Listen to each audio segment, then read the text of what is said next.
Today we're going to hear about the review process leading up to Barcelona Principles 2.0 from David Rockland. David is a Ketchum partner, was leader of the Barcelona Principles International Working Group, and is the immediate chair of AMEC. David will be followed by Jeremy Thompson, Managing Director EMEA for Cision, which includes the well-known Gorkana brand, and the current AMEC chairman. We'll then move to Q&A discussion.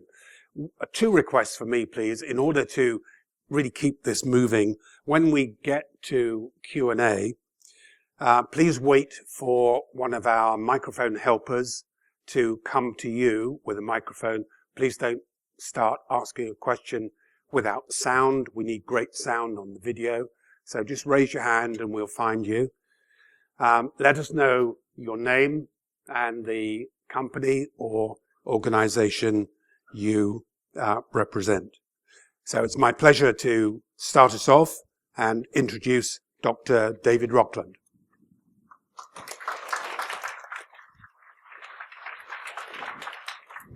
All right, good morning. Actually, I'd like to introduce really our host, I guess, this morning, David Gallagher.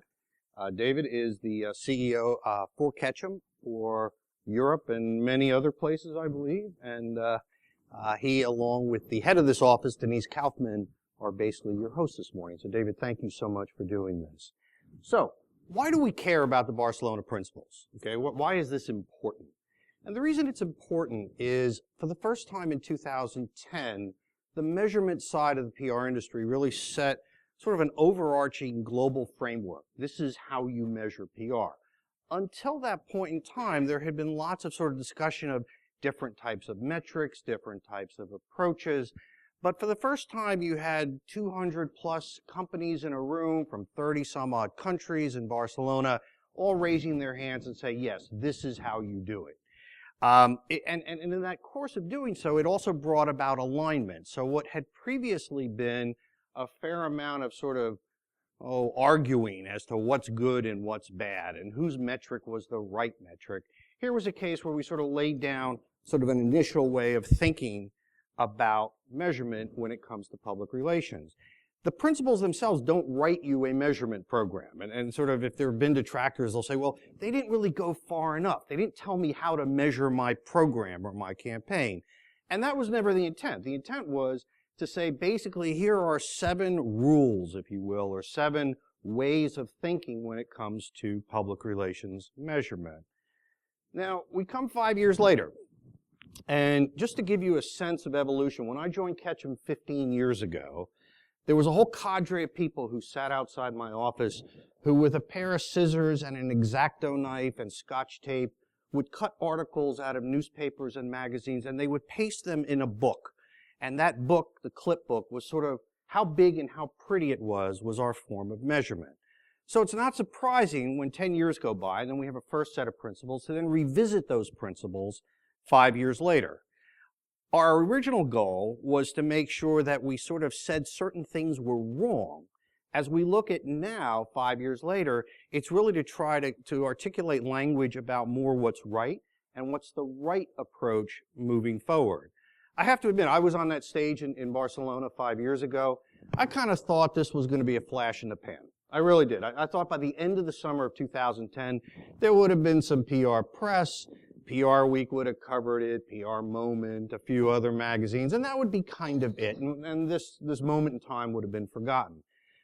What really happened, however, is now 5 years later, we see them constantly being referred to and adopted. We at Ketchum, for example, receive requests for proposals from a lot of different companies. And a lot of times in the measurement section, it gets to the end, and it says the measurement section, and it'll say, tell us how you're going to apply the Barcelona Principles. So whatever happened back in June 2010 seems to have really stuck around, if you will, for the last 5 years. But the time had really come to really update them. And to give you, an example of that update, 5 years ago, Principle 6 said social media can and should be measured. And so when I say that to you now, you probably go, well, yeah, like what were you all thinking? Well, what we were thinking is 5 years ago, social media was really we weren't really sure what it was, actually. And sort of the decision that was made in Barcelona 5 years ago was, yeah, this is something important, as opposed to a number of people in the industry who said, this is just a bunch of people sharing pictures with each other and telling them where they are in the world, and who really cares? And so there, 5 years ago, was, no, we actually do care about this. And so by way of example, 5 years later, social media is something we all do measure, and so therefore something we ought to really address within these principles. So the process we used here was following the Amex Summit in Stockholm in June. We got a group of people together, and this group of people was intended to be a little more reflective of a broader way of thinking. Back in 2010, when we convened people to come up with that original language, what you really had were a whole bunch of the agencies and a whole bunch of the media measurement companies.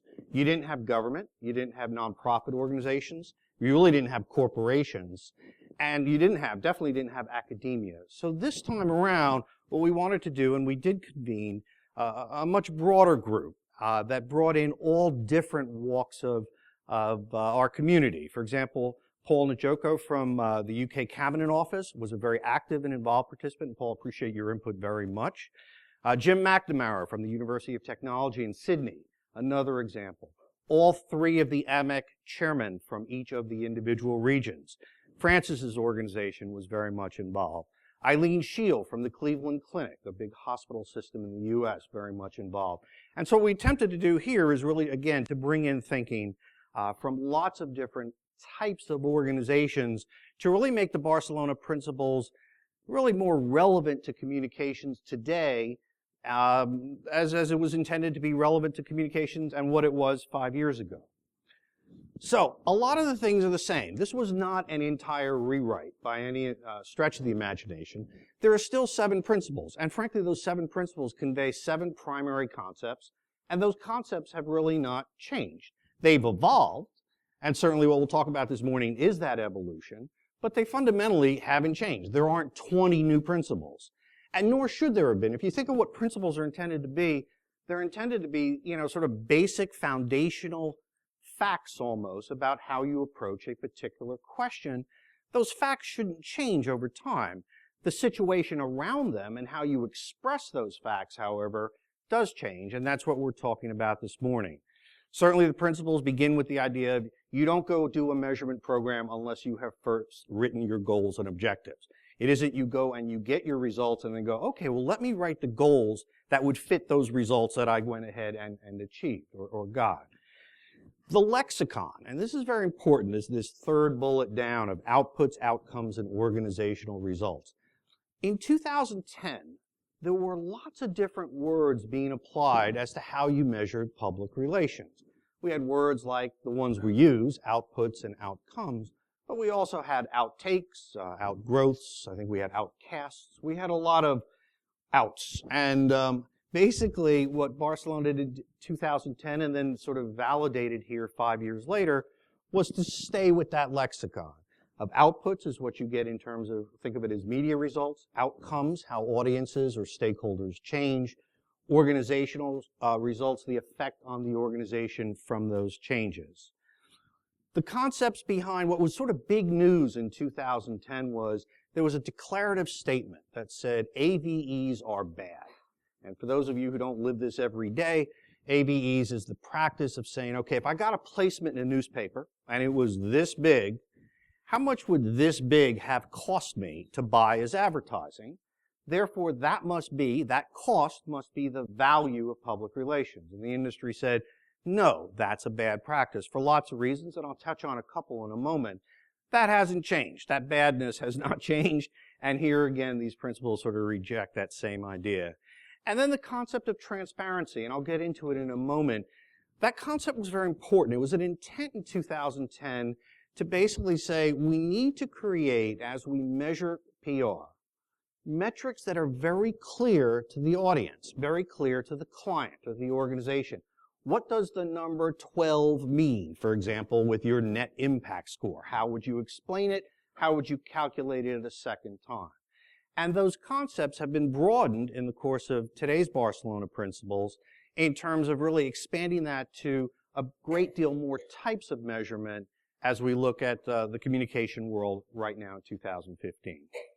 So, here's what's then and here's what's now. And then in a moment, I'm going to walk you through all 7 principles and get into them and basically try to convey to you what we were trying to achieve and then what's new this time around.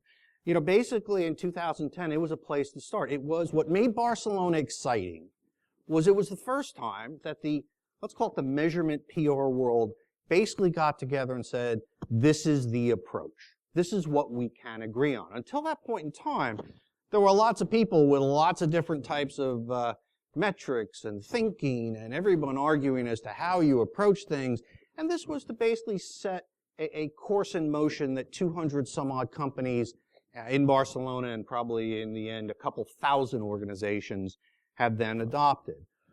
Then we focused more on what not to do. And the intent behind the principles, and I'll explain them to you as we walk through them, was really, here's how you don't do something. This time, it's much more on here's how you do something. Here's a good approach to answering this type of question. What's different here, and probably the biggest fundamental difference, is when we wrote these principles in 2010, it was really focused on public relations, and it was very focused on what's called earned media measurement. This time around, we backed up and we said, you know what, we don't live in a PR-only world. We live in a world where public relations or earned media is part of a lot of other things. And we need to reflect that when we talk around measurement. And so everywhere in here, you begin to see the word PR, or the phrase or the acronym PR, being replaced by the word communication or integrated communication, reflecting the idea that we just don't run PR programs off here in their own little world, but they're part very much of something much broader the vast majority of the time. In 2010, we talked about measurement, and the idea was what we want to do is we want to measure whether the needle moved from A to B, and that's it. Here, we've tried to bring in the concepts of insight and the concepts of evaluation, meaning in 2010, did we measure A to B? Did the number go from 10 to 15? Here is basically the concept of evaluation saying, is that good? Is that bad? What does that mean in terms of the future of a particular program? And what might we do different next time? And so the concept of evaluation is really the concept of saying, how do we do it better next time? Did we do what we said we were going to do? And those concepts much more brought out in the Barcelona Principles 2.0 than they were certainly in the first version. And then finally, and this is really from input from Paul, from Jim in Sydney, from Saurabh Kochhar with the IPR, Institute for Public Relations, we focused very much in 2010, if there was sort of an underlying theme, it was all around, we want to put numbers on things. We don't want to just say this was good or this was bad.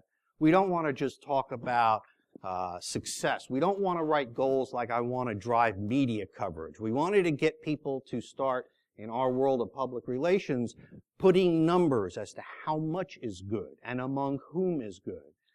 And here we've taken that concept a little further and said we want to bring in qualitative metrics along with, or qualitative thoughts, along with quantitative metrics to not only express did we move from A to B, but how did we move from A to B? Why did we move from A to B? And for that matter, is it a good movement?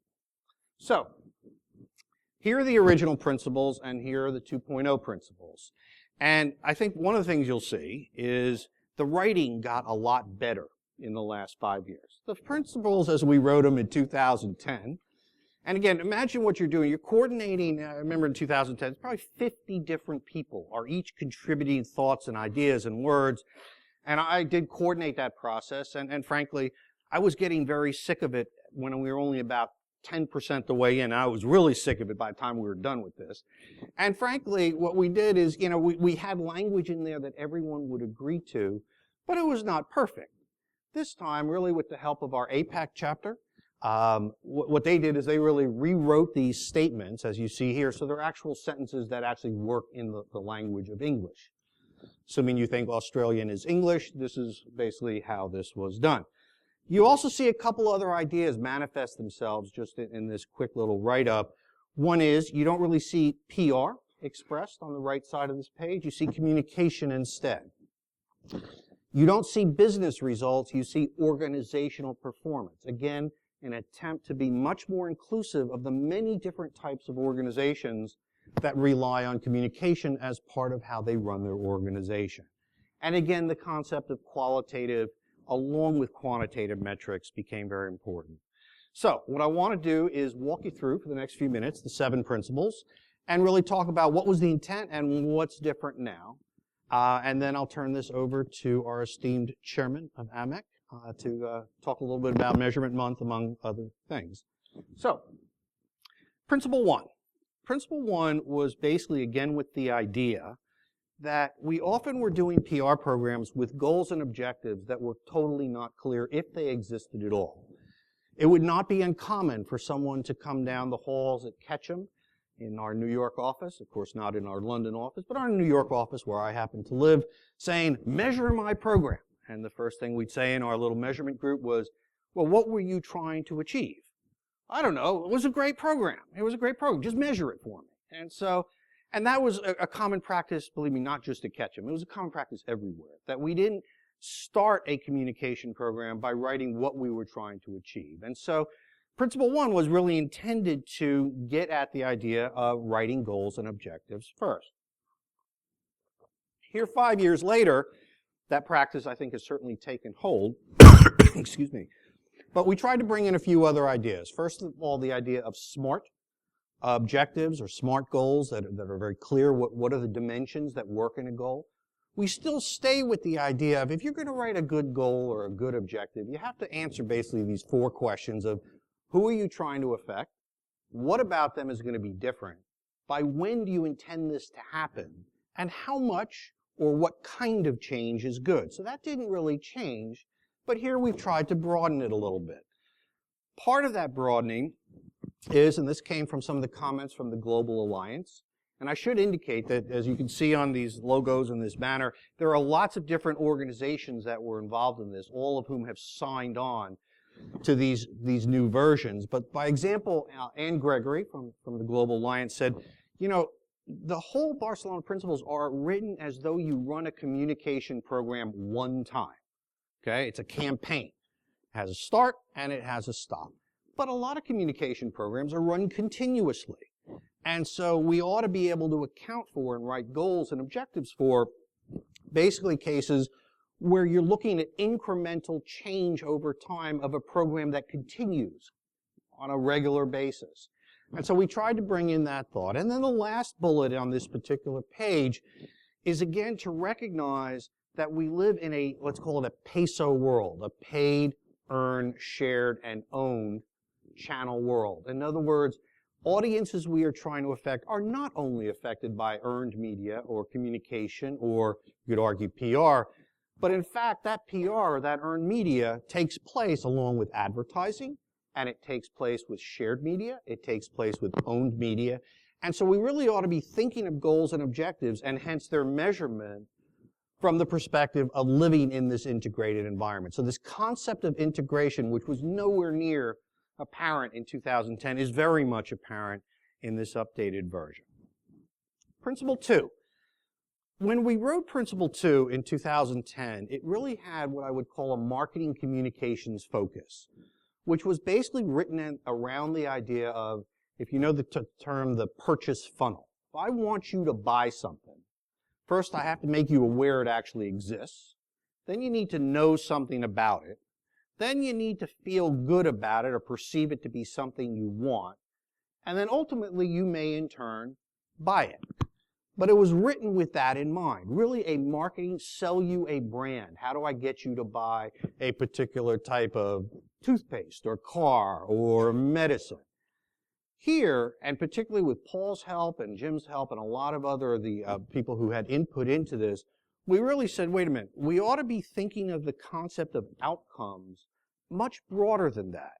That a lot of different types of stakeholders or different types of audiences are relevant here. And often what success looks like, it isn't whether you sold the toothpaste or not, but it could be whether or not you believe the government is doing a good job on a particular program or area. It's whether or not employees are engaged in your organization and don't plan to leave, and many other things. So the spectrum here of a much broader set of outcomes became very important. The other concept that really got added in here is the concept of advocacy, and this becomes particularly important when you think of social media. Okay, so in other words, the purchase funnel, as we thought of it, ends with, did you buy the toothpaste or not? Really, the next level is not only you bought it, but then you went and told all your family and friends, this is the best toothpaste I ever saw in my life, or I love this stuff. And social media really giving us the ability to do that more than ever, to spread that word, became very important. So the concept of advocacy, if you will, as the end of a decision process is added in here, and also added in across a much wider variety of possible, let's call it, behaviors by people. Principle 3 was really intended to, again, in 2010, say, you know what, and this was kind of novel at the time. A lot of people thought public relations is not about driving business results. It's about the interaction of publics. It's about, do people feel a sense of mutuality when they talk and interact with one another. Here in 2010, we said, no, it's about business. It's about selling something in many, many cases. It may be selling toothpaste, it may be selling a government program, it may be selling, working at a particular location, but the concept of a sale and the concept of a business result from it was very much something we were trying to push forward in 2010. And then when we looked at 2015, what we basically said is, you know, that's great for a sale, but that doesn't cover every type of organization this is relevant to. So I do a lot of work, for example, for UNICEF. I designed their measurement, along with Jeremy's company, for about 192 countries. And in that, they have basically 3 goals. One goal is to have the loudest share of voice in the world on children's issues.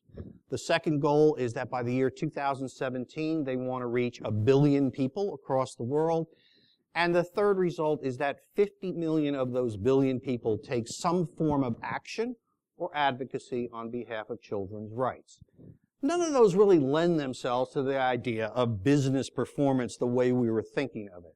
And so what we've done here in Principle 3 is really try to bring those concepts in, that basically the idea of organizational results rather than business results can apply to a wide variety of organizations, whether it's the UK Cabinet, whether it's AMEC for that matter, whether it's organizations like our clients like a UNICEF or like a Philips. The other things that come into this Principle 3 that are much clearer this time, excuse me, is we bring out the idea of sort of more advanced statistical analysis.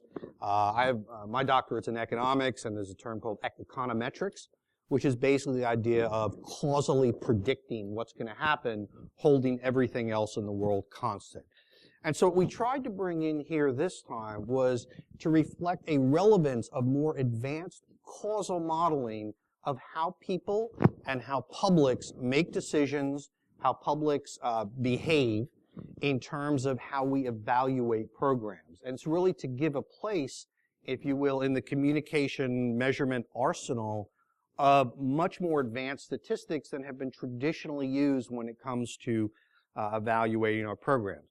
This principle also, however, reflects the idea that we're still not that good at figuring out how to bring communication, what kind of variables you need to bring into those kind of more sophisticated decision modeling.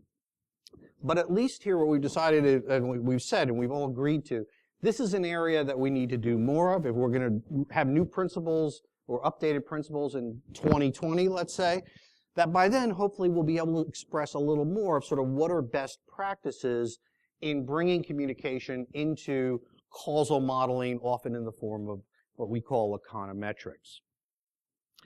Principle 4. Principle 4 was basically, again, what was the intent in 2010? The intent in 2010 was to prevent when you have someone on a stage and that person says, we had a great public relations program. We got 500 clips and we got 200 million impressions. And that was the end of measurement. And so what we were trying to do in 2010 was say, no, that's not the event in terms of the end of measurement. The reality is, if all those clips and all those impressions say, don't buy this product will kill you, then probably that's a bad idea. You don't want to count those clips and impressions as a positive result from your PR program. So that's what we were trying to do in 2010. Here in 2015, what we tried to do is really expand the concept of qualitative metrics to basically extend beyond just media. In other words, to bring in the idea of, are the clips good or bad, but also to extend that to, are changes in consumer attitude or preference good or bad? And also in the concept of this principle 4 was to bring in another idea. And that other idea was, we often say, and we often, when our group, I run a very large group in research and measurement within the agency world. And a lot of times what I'll be asked by a client is, I want to measure the success of my public relations program. The reality is, by basically asking the question that way or the request that way, you're sort of telling you what the result is going to be. It had to have been successful. What we try to do in here is to add the concept of, you know what, not every time is it successful. And so what we're measuring here is not how successful, but what the performance was, to allow for the idea that sometimes things don't work the way you want them to, and it's the learnings from that that you really want to be able to carry forward as you approach that same program, let's say, the next time. Principle 5. Principle 5 probably got the most attention in 2010. And it basically said, 2 things are bad to do. AVEs are bad to do.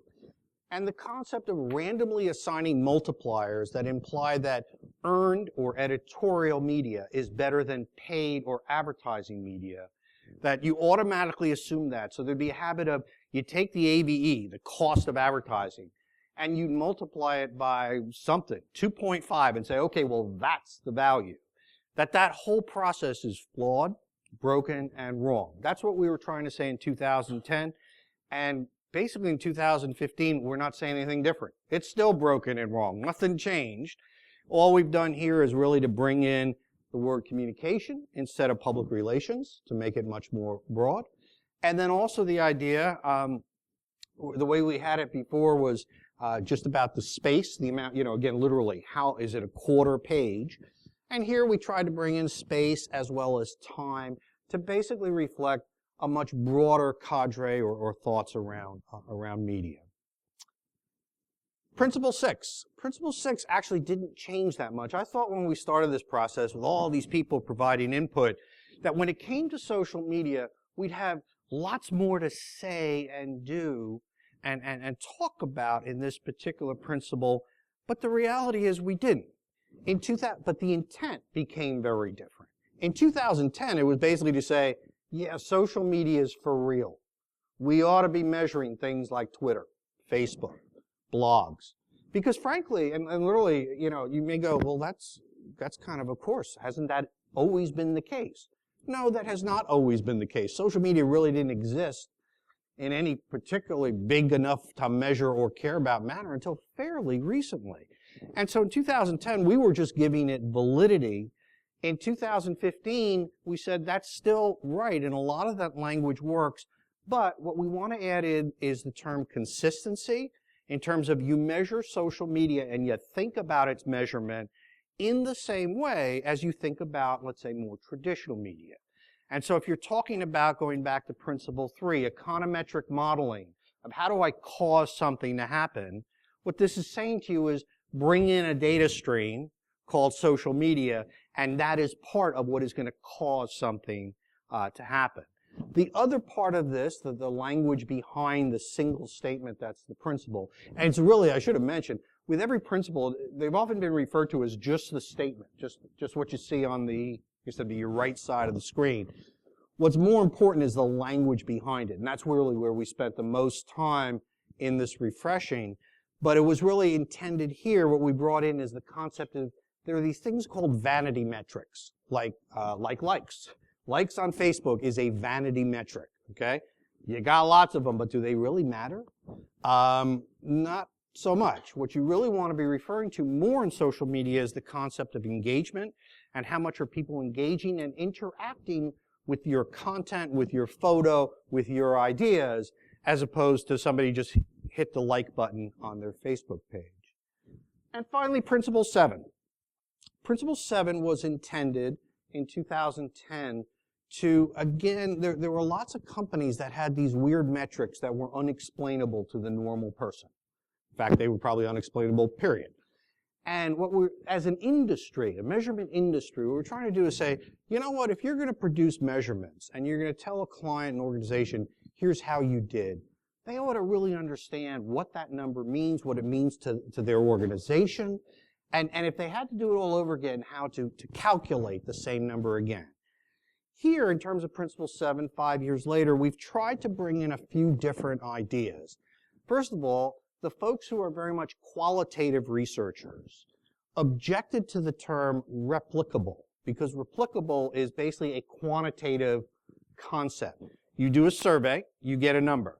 Theoretically, you do the survey again the same way, you should get the same number or something within, a little bit of a margin of error.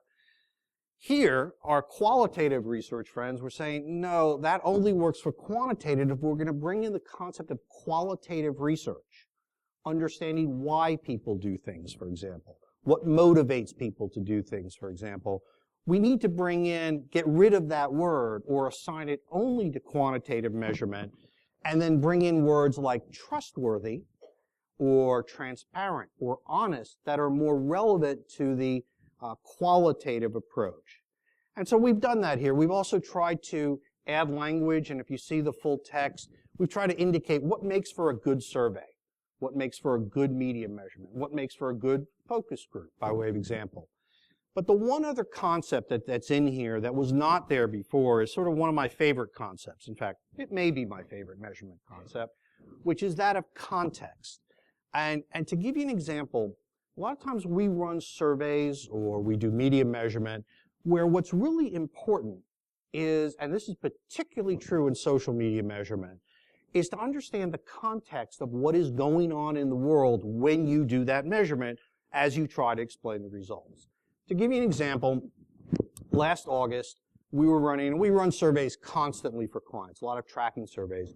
And we found that a lot of the numbers for a lot of our clients, we're trying to get them to go up, were going down, particularly in the area of what people were paying attention to. And we're sitting around, if you just looked at that survey, and I'm talking about U.S. clients at this point in time, if you just looked at that survey, you'd go, oh my God, we're doing bad. Things are going wrong. Things are going the wrong direction. Until you step back for a second and you found two things were taking place. One, we were having a perceived Ebola outbreak in the United States. People were paying much more attention to that than they were paying attention, frankly, to just about anything else. Because of that outbreak, confidence in government cratered. It dropped dramatically. So when that happens, you usually have trust in any kind of institution drop at the same time. So the fact is, by explaining our results in the context of what was going on in the world, Ebola, trust in government institutions declining, it made it much more clear as to what was working and what was not working. And so here in Principle 7, what we've tried to do is bring that idea in, that when you properly report a measurement or an evaluation program, what you should be doing is also explaining what's the context of your measurement, what else is going on in the world that could be affecting your results in terms of, therefore, what you should consider successful or not successful, or what you might do going forward. So in terms of what's next is actually Jeremy Thompson here in a moment. But this is the beginning of Measurement Month, and I want to call out Andy West of Hotwire. We had a breakfast, Barry, 2 years ago, and Andy and his colleagues said, there ought to be something called Measurement Week. And so, Andy, we took you and your colleague up on it, and last year the week was so good, I guess we have a whole month this year, and Jeremy will talk about that in a sec. Adoption, education, in and around the principles, of course, and Gorkana and Cision as Amex education partner is a huge part of that, and Ketchum will be a huge part of it as well. Third bullet about be realistic around progress is an important one. You know, a lot of people say, I don't think this Barcelona thing's working too well because, I was given a speech and I asked how many people ever heard of the Barcelona Principles, and like only half the room raised their hand. Well, in 2010, if you'd asked that question, nobody would have raised their hand. Or maybe somebody who had a wild night in Barcelona, but, kind of about it. And so, we're making progress. When we see them called out in agency of record RFPs, we know we're making progress, but there's certainly a long way to go. Someone will say, well, wait a minute. Somebody or so-and-so still uses AVEs. Well, they do use AVEs. Hopefully, though they might begin talking about them as not the value of communication, but if they have to report a number like that to say, look, what I'm telling you is the amount it would have cost to buy that space. It's not the value of the communication program. And then in terms of what I hope is next is, since I'm from the States, as you might be able to tell, for us in the colonies, we have trouble saying that we admire our homeland, our motherland here, but, what the UK cabinet has done, and Paul's organization with Alex Aiken in terms of adopting the Barcelona Principles across all the government departments in the UK is quite admirable. It's my hope that here, as we face our presidential elections coming up, that I could get one of the 10,000 presidential candidates to make as part of their platform the Barcelona Principles. We'll see if that's effective or not, but anyway, that's the direction we're heading in. We do hope to continue to see these adopted. And with that, I would like to introduce you to the chairman of AMEC, Jeremy Thompson. Barry's already introduced him, but Jeremy is the guy who runs this organization along with Barry. And Jeremy, it's your show. Good morning, everybody. As David said, I'm Jeremy Thompson, and I'm here today in two capacities. First off, as Managing Director of Cision EMEA, incorporating Gorkana, who are the education partner for today's launch, and have been the education partner in the last three AMEC Global Summits. But I'm also here as Chairman of AMEC, and in that capacity, I'd like to thank David and the AMEC team and all of the international partners for their work during the summer on the Barcelona Principles Working Party. I think you've done a fantastic job, so thank you very much. Our goal here at AMEC is to raise awareness and to drive best practice to improve and promote our industry. But I want to be realistic for a moment in order that we do justice to the work that has been put in here. I think back to June and to our international summit in Stockholm, where our keynote speaker was Stuart Smith, Global CEO of Ogilvy Public Relations. I know many of you here today know Stuart. He was in Barcelona when we created the original principles, but he had a very hard message for us in Stockholm. And what he said was this. He said, I think everybody, the PR industry and the measurement industry, have to give themselves a long, cold stare in the mirror. We've not done enough with the Barcelona Principles. My message today is that with Barcelona Principles 2.0, we've been given a second chance. I'm asking the international PR and communications community to get behind us, to make Barcelona Principles 2.0 both known and, more importantly, understood. I think we've run a number of surveys in the last couple of years that have shown a pretty high level of awareness of the principles, but a relatively low level of understanding. So that is a major initiative now on our part. We're committed to mounting an intensive education program. The same surveys told us that 95% of our members wanted more education on the principles and the frameworks that help you adopt those principles. But to do that, what we really need is a partnership between AMEC and the measurement industry and PR and communications professionals.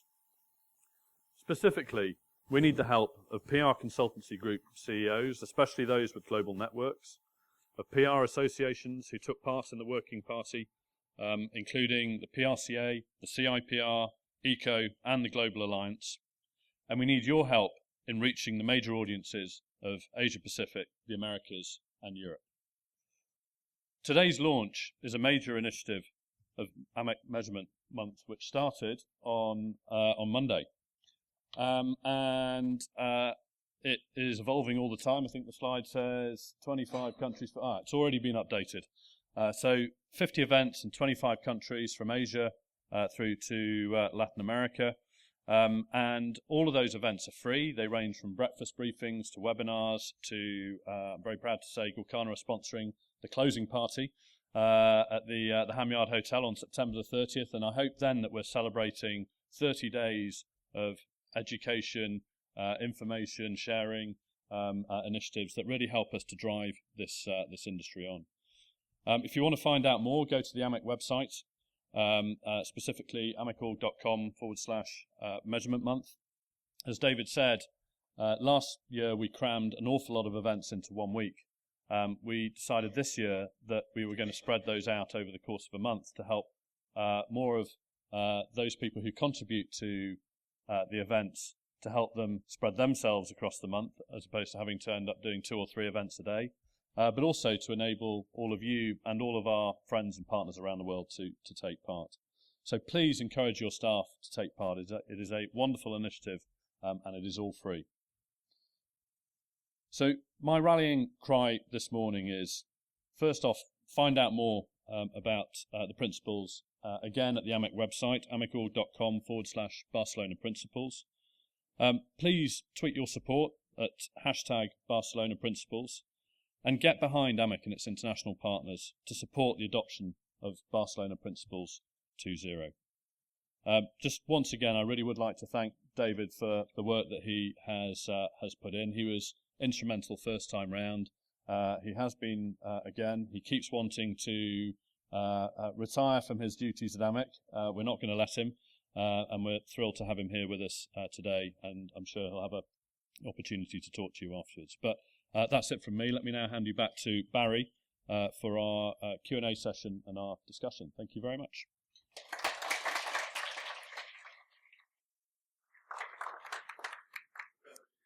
Thank you, Jeremy. So we're going to move into about 20 to 30 minutes of questions and discussion. And a quick reminder from me, let us know who you are by name, company, organization, starting with the raising of the hand, and I'll get one of our 2 microphone helpers who are in position to come to you. So who has the first question? Francis Ingham. Thank you very much. So I'm the Director General of the PRCA and the Chief Executive of ECO. Speaking in both of those capacities, might I first of all congratulate the 3 of you for this outstandingly good piece of work. I know it's been very difficult and arduous and very important.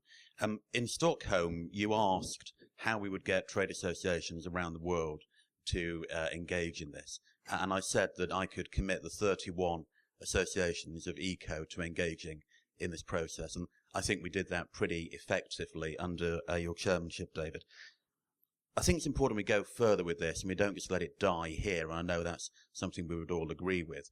So in Milan, we'll be having David speaking at the Eco Summit again around this. We'll also have Jeremy and I launching the new AMEC and Eco practical guide to evaluation. And we'll be working to push those principles down. You mentioned about understanding. I want to use the 31 associations of Eco and the 2,000 agencies they represent to push understanding into all of those agencies. My question is really a simple one. This will only work if you tell us how best to use those resources that we have at ECO and the PRCA. And I would encourage AMEC members and yourselves as their leadership to do just that. But let me say, this is a great piece of work, and it's a great testimony to what Barry's done over the years at AMEC. Thank you, Francis. I think getting the local associations spearheading this initiative is key to making it work. What we said at the end of the Stockholm summit, and in fact what we casually or informally called the Stockholm Declaration, was, and I think people were waiting for some big announcement. The announcement was, we need everybody to take part and to work with local associations to raise awareness in local markets, because unless we do that, this will be a very Anglo-Saxon initiative, and it will be confined to London, New York, and understanding will not be global as we intend it to be, and adoption will be even lower. So I think you're right. I think we need to do a bit of work together to identify the things that that the local associations are specifically going to do to help us with that, and we're delighted to be working with you, Francis, to achieve that. Andy Green. Hello, guys. You've done an incredible job. You mentioned at the outset about you've not changed the lexicon. I just wonder whether thought could be given that if you're trying to achieve a revolution in practice, you also need a revolution in language to achieve that. And traditionally, measurement and evaluation was the bit you sometimes or sometimes didn't do at the end of a body of work, where we now live in an age of iteration, where it's measure, do, measure, and constant. And I'm just wondering whether in future we need to have measurement, evaluation, and iteration as the phrase, and whether you want to give thought to sort of expanding the language to help you achieve your mission. I think that's a great idea. I mean, it's, to a degree, it's intended to be implied there and there is the term somewhere, and I can't remember which principle it is, about continuous improvement. That measurement, I think it's in the introduction actually, and there is an introduction now, or preamble, that gets at the idea of both continuous improvement and ability to predict future results. In other words, good measurement and evaluation just doesn't tell you what you've done, but tells you if you did something different, what would you get next? I think we didn't include the word iteration because many of us can't figure out how to spell it. Is it ITI or ITE? But maybe in the next round. But I think the concept's there, but you're right, it could be brought out a little stronger. Next question, please. Or comment. Hi, Philip Lynch. Stuart Smith said that, not enough had been done, or that the first iteration of the Barcelona Principles hadn't gone far enough. So here we are with Barcelona Principles 2.0. They're very clear. They're, very practical. They do offer, I think, tremendous benefits to anyone willing to adopt them. But in terms of furthering adoption now, beyond what maybe we achieved from 2010 onwards, what more can we do, or how do we do things differently to encourage adoption? Thank you, Philip. Shall I take that one? We have a second major initiative running behind the scenes at the moment, which is actually being headed by Richard Bagnall, CEO of Prime UK and Dynamic board member, which is to integrate the two frameworks we've developed over the last 5 years, to modernise them, to make them fit for social, and to provide a platform for the industry to actually start to adopt the principles in a common format. So that's the next major initiative that will help us. I think also, first time round, we maybe didn't make enough of getting the support of our friends at ECO, for example, and being very specific about getting the kind of the global PR community to sign up en masse. And Francis, I just would thank you for offering your support and helping us do that this time round. So I think a combination of raising awareness, creating the frameworks to make the principles come to life, and by all of us committing to promoting and using them, I think that will make a huge difference this time round. I think another aspect that's different this time is if you look at the principles in 2010 and who wrote them, who was in the room, both prior to Barcelona and then in Barcelona, it was basically media measurement companies, yours included, agencies, mine included, but that was kind of about it. There weren't client organizations, there were not academics, there weren't government, and so maybe the best opportunity going, to move ahead is to move into those other circles so that we are not just talking to ourselves, which is basically what we did in many ways since 2010. But if we have, Paul or Alex or any of your other staff talking at a government communications organization conference, or Eileen Scheel or Paloma Escudero from UNICEF talking at the nonprofit conferences, if you will, or Jim McNamara from academia along with Ann Gregory talking in more academic circles, I think that offers us a much better opportunity to not be talking to ourselves about the updated principles, but in fact to begin to expand that to the broader communities that I think really do have the opportunity to carry the message. I'll add a third point to that, Philip, you and I both come from the media intelligence world, and I think historically we've all been a little bit proprietorial and maybe slightly parochial in our approach to measurement. And I think what we're starting to do is now adopt common standards and practices that make it much clearer for our clients to understand our approach and understand what we're trying to achieve for them. And I think we all operate under the AMEC framework that will help advance our cause much further. Ben Levine. Good morning, guys. Ben Levine at Ketchum. This is kind of an extension to what you're just talking about in terms of engaging people client side. But I just wonder, you kind of touched on, 2015 to 2020. Over the next few years, thinking of the clients, and I think it's critical to get clients excited and on board with adoption, but beyond the comms function, who tend to be our core day-to-day clients, who else in the organization do you think we should be targeting from an education point of view, making them aware and understand exactly what the principles are and what they mean?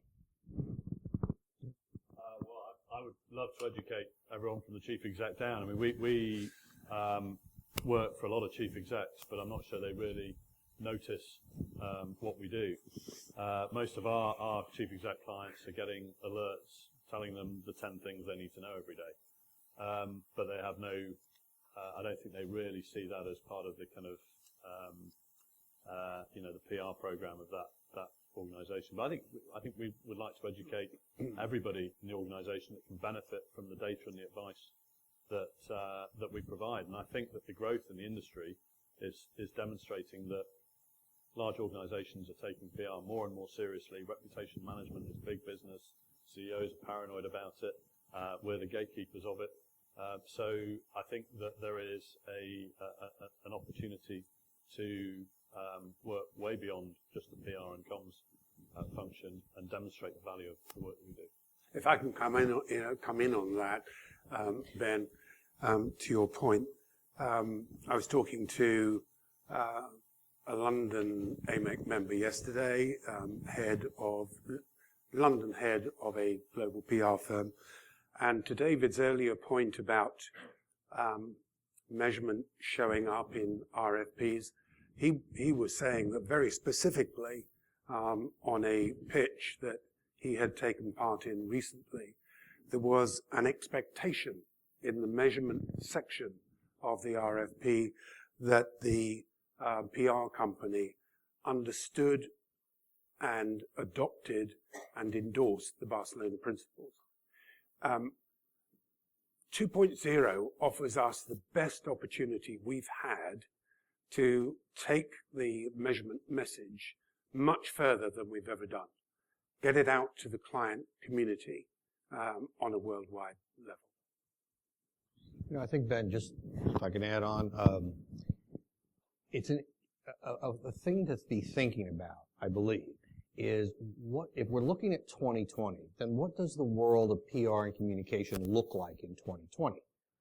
And for that matter, if we've evolved in this round, let's call it, from PR to communication, what do we evolve to next? And one of the places I would be looking toward, if I had to pick who are the people I would most like to understand this, it's probably the cases of client organizations where you've seen the communication and the marketing functions merge.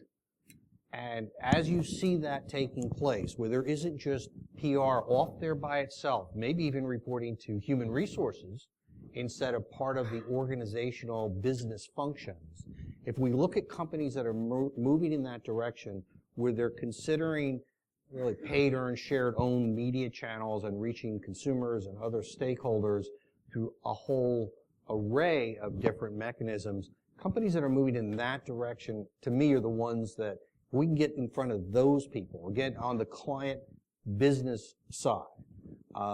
Those, to me, represent almost the lowest hanging fruit in some respects. Hello, it's Karen Pritchard here from Ubiquity.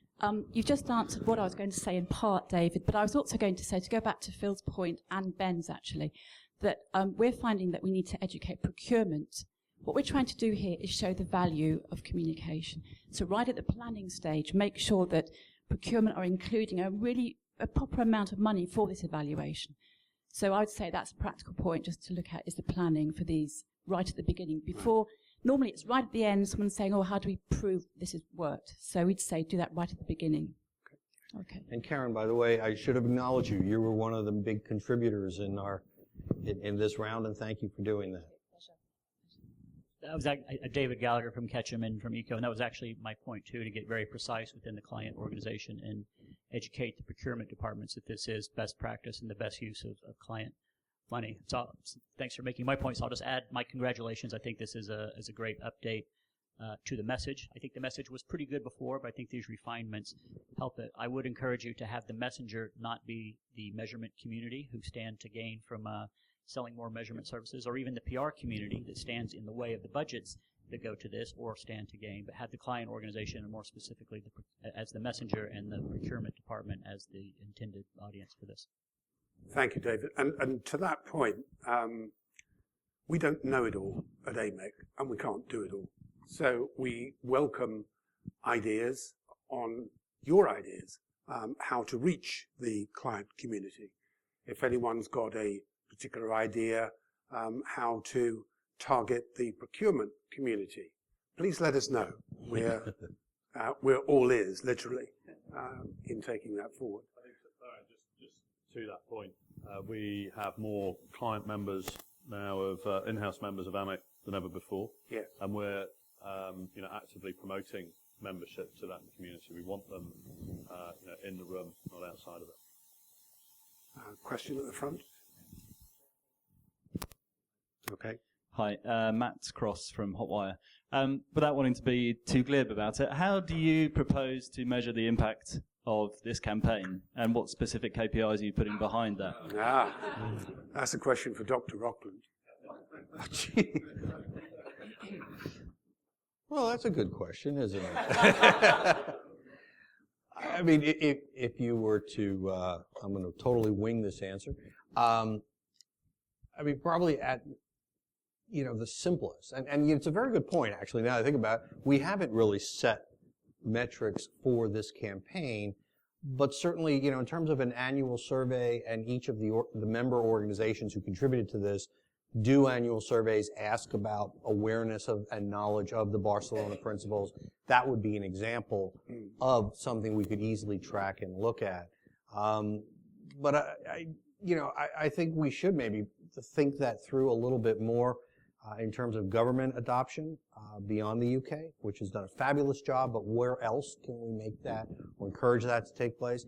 And then probably the number of RFPs that come out for communication services that specifically, if they don't call out the Barcelona Principles specifically, they at least entail those ideas in the measurement section of the RFP, would be a couple of places that strike me. But you're right, it's a very good point. I would add to that. We're a trade association that exists to raise awareness and drive best practice.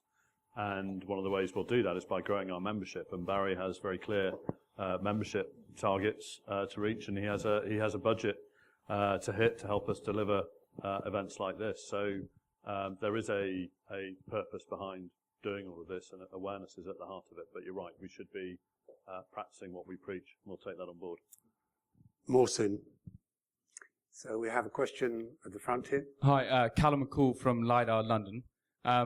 I appreciate we've been looking at this from a fairly high-level point of view about promoting the PR industry in general, but my question is why, from a small agency point of view, what is the incentive for us to push this, the wider adoption of this? I see it as something, as a differentiating factor. If I was to go to a client with a proposal, look at me, I'm using the Barcelona 2.0 principles, no one else is. What incentive do I have to encourage other PR agencies to use it? I would argue that we should all be operating from a basic quality level playing field, and your value add is the advice that you provide on top of that. It's not in the way that you go about the measuring of a program. Your real value add is in constructing the program and delivering the outcomes that and the objectives that the client is looking to achieve. But you should be doing that in the way that the industry agrees is best practice. Did that get to your question? Yeah. Okay. Lady at the back, please.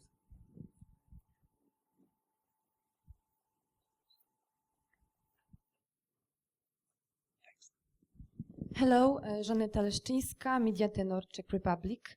I have got a question related with social media measurement. There was said that likes could be a good metric for such a purpose, and my question is, what else could be such a metric? Yeah, I don't, actually, in terms of likes, I was referring them to more as vanity metrics, meaning it's neat to have them. Say I got 20,000 people to like my picture, but that, better metrics are in and around engagement with content. Did you, I guess just sticking with that, did you comment on it? Did you share it? Did you take some form of action with that particular piece of, whether it be a photo or content or idea or tweet? Did you then do something with it? So a lot of the measurement we do in social media for clients gets away from just did you like something as did you engage with it? Did you do something with it? Does that make sense? A little bit. That's better than nothing, I guess. I've got a suggestion. That and actually, we pick up your point with David when we have another coffee afterwards. And actually, one of the social media experts in the world who wrote the principles of, or metrics, what do you call them? The guidebook for social media metrics is Richard Bagnall, who, along with Don Bartholomew, a former colleague of mine, so he'd be a very good person to comment as well. Okay, I'm going to go to Andy West first, and then Richard. Okay, we'll reverse it. Sorry, Andy. Just that it was just some further information for your question about social media metrics. AMEC does have a separate social media measurement framework, which is a way of operationalizing these Barcelona principles, and we're developing the integrated metrics framework to take that into account. But on AMEC's webpage, if you look under the social media section, you'll find a menu of potential metrics, which doesn't just talk about likes, it talks about all of the different things that you should be considering. Not always relevant, but of course different metrics depend on what your different objectives are. But it'll give you a whole smorgasbord of different things to choose from and to work out where you might apply them. So I'd suggest you go to AMEC's website under the social media measurement, search for menu of potential metrics, and you'll find it all there. Thank you, Richard. We'll move to Andy West.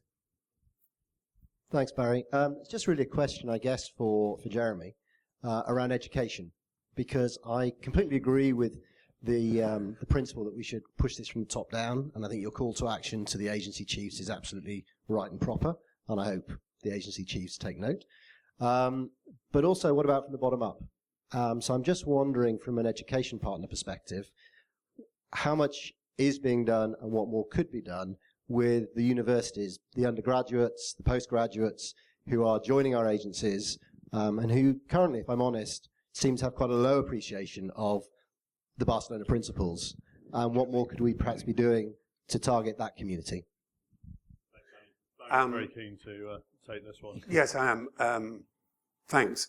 Great point, Andy.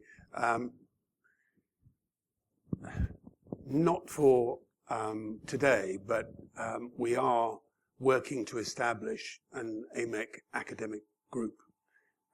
We realize only too well that we need, to your point, to involve academics on a fully international basis in our work. And as David Rockland acknowledged, Professor Jim McNamara from Sydney, leading academic in that part of the world, was very active in this Barcelona Principles review. And I've invited Jim to put forward recommendations how we get such group going, and therefore then work out a plan to reach the colleges and universities and address your point of catching people early.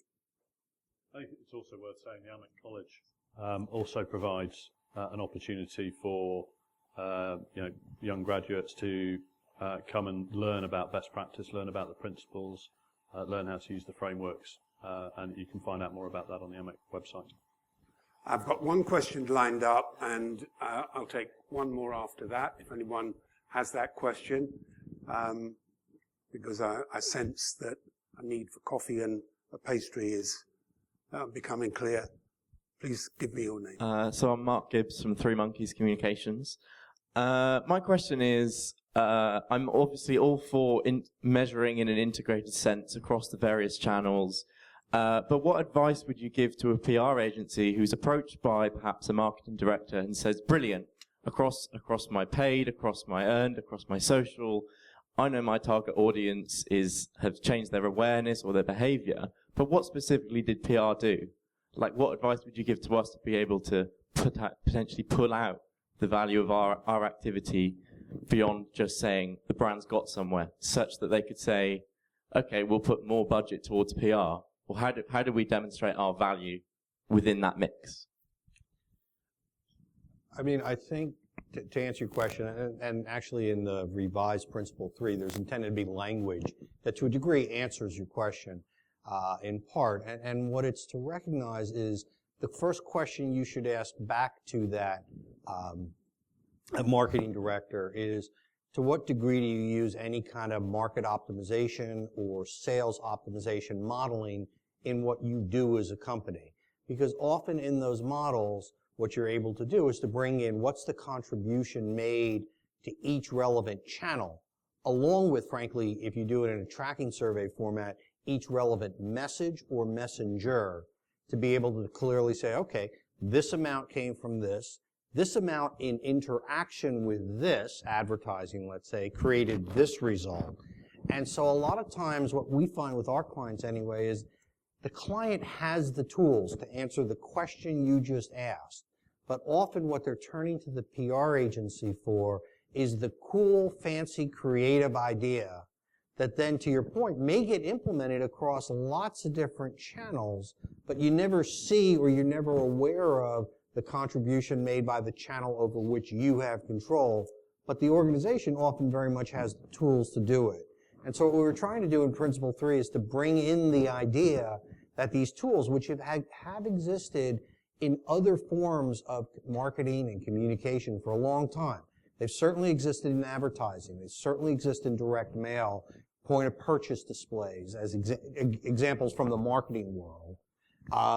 They exist, for that matter, in employee engagement surveys as applied here. And so what we're trying to do in Principle 3 is to bring out the idea that a lot of those types of models, if PR or earned media is brought into the model with the right kind of data, we can answer the kind of question that you're talking about. And I think, frankly, that's where our field is very much heading.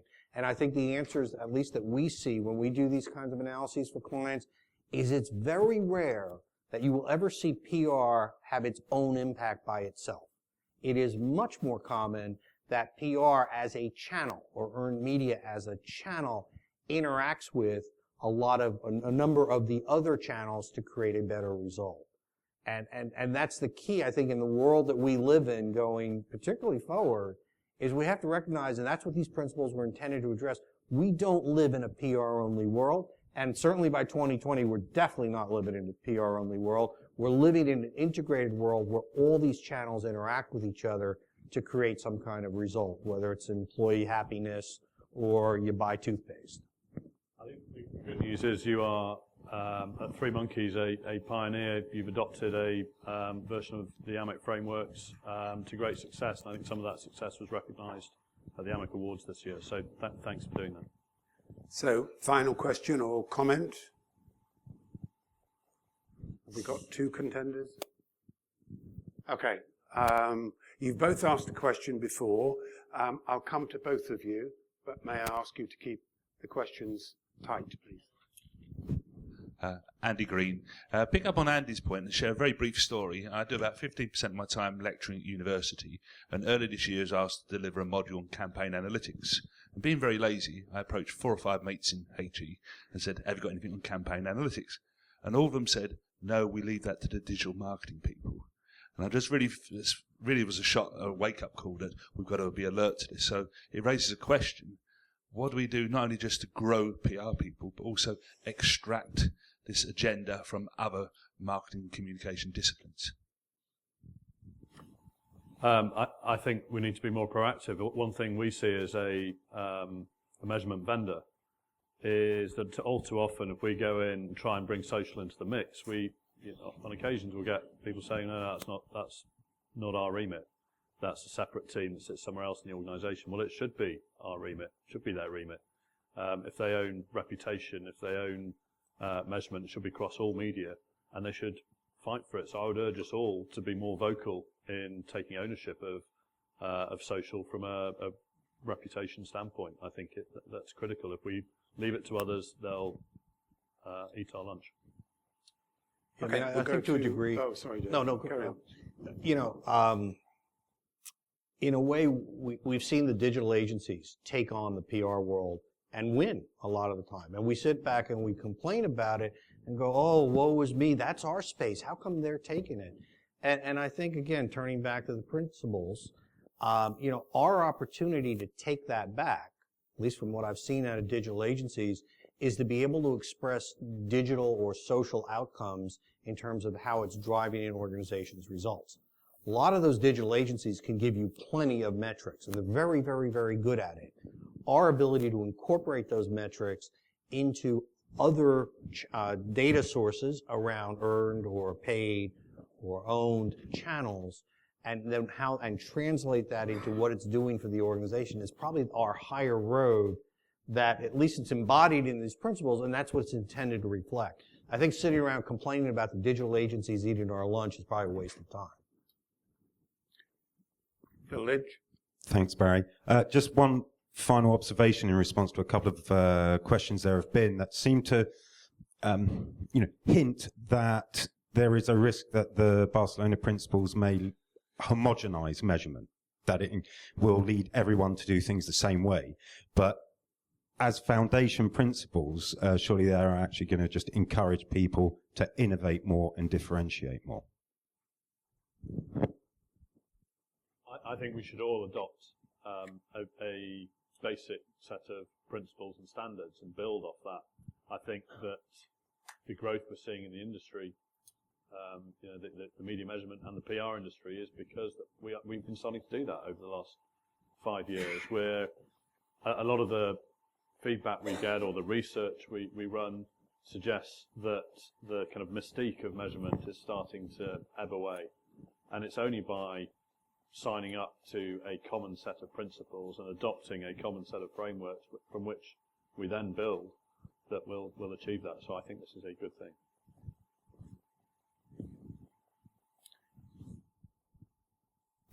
That's the end of our question time. So what I would like to do is call out very publicly on behalf of AMEC, the founder partners to the Barcelona Principles in 2010, for their help in evolving, under David Rogland's leadership, Barcelona Principles 2.0, PRCA, ECO, the Global Alliance, PRSA, and the Institute for Public Relations. We thank those organizations for their support, and many of them are very active in helping us spread the message.